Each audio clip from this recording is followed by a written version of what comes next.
আজকে আমরা ভিন্ন রকম পদ্ধতিতে কয়েকটি ইংরেজি শব্দ শেখার চেষ্টা করব। আর এই পদ্ধতিটির নাম হচ্ছে রিভার্স ওয়ার্ড, অর্থাৎ যেই শব্দটি আছে এই শব্দটিকে উল্টালেই নতুন আরেকটি শব্দ তৈরি হয়।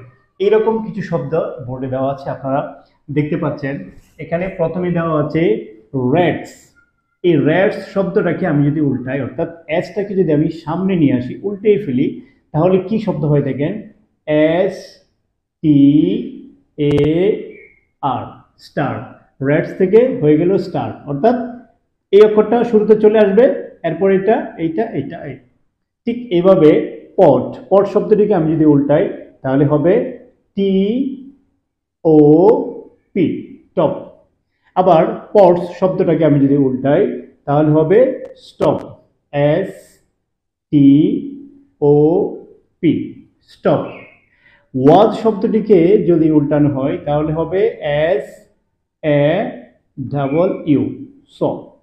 তেমনিভাবে পার্টস শব্দটাকে আমি যদি উল্টাই তাহলে হবে trap, T R A P, trap. তেমনিভাবে আমি যদি গড শব্দটিকে উল্টাই তাহলে হবে ডি ও টি, ডগ। এমনিভাবে ব্যাট, ব্যাট শব্দটিকে আমি যদি উল্টাই তাহলে হবে টি এ পি, ট্যাপ।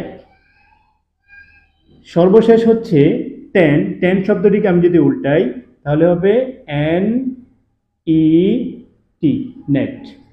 এখানে এই যে 9টি শব্দ আমরা শিখলাম একটি ভিন্ন রকম পদ্ধতিতে, এইরকম আরো অনেক শব্দ আছে যেগুলোকে আমরা নিজেরাই উল্টিয়ে নতুন একটি শব্দ তৈরি করতে পারি।